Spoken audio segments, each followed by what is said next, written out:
Hi, my name is Nicholas Ferris, and I'm going to take you on a magical ride to learn about income inequality in the United States.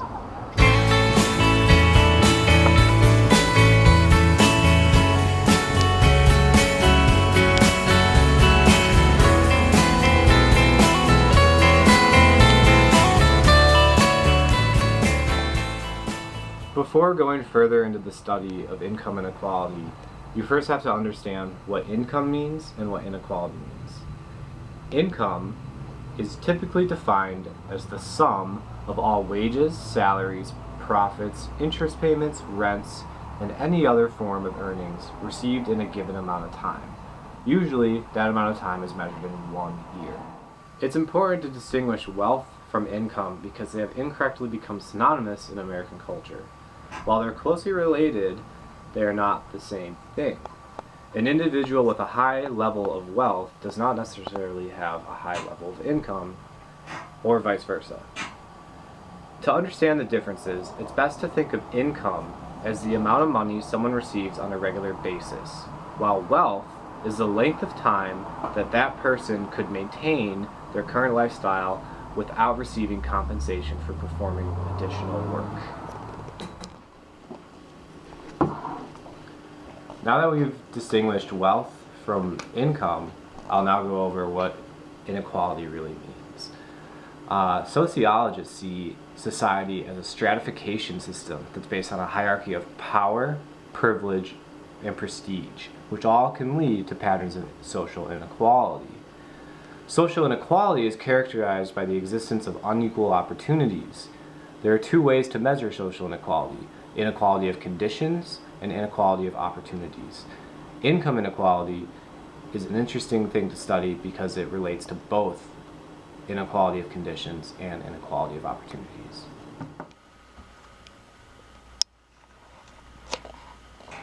The issue of income inequality has been a problem basically ever since our country was founded. However, it was not formally studied until the early 20th century.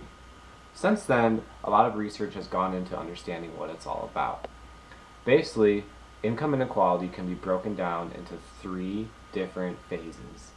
The first phase, which everyone pretty much knows about, is known as the Great Depression.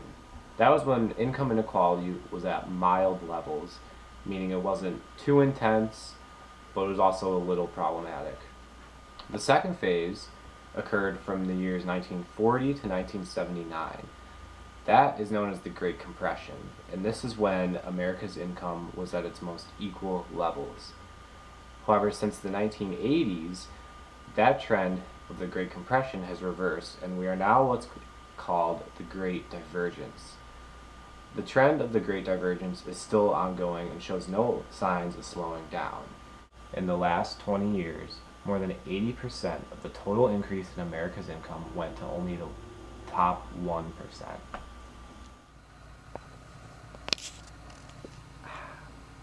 Part of what makes studying income inequality both fascinating and frustrating is that there really is no definitive answer as to why it occurs. Conservatives typically believe that income inequality is because of increased demand for skilled labor, while liberals typically place blame on the tax system, claiming that the income tax rate and the capital gains tax rate are too generous for the highest earners.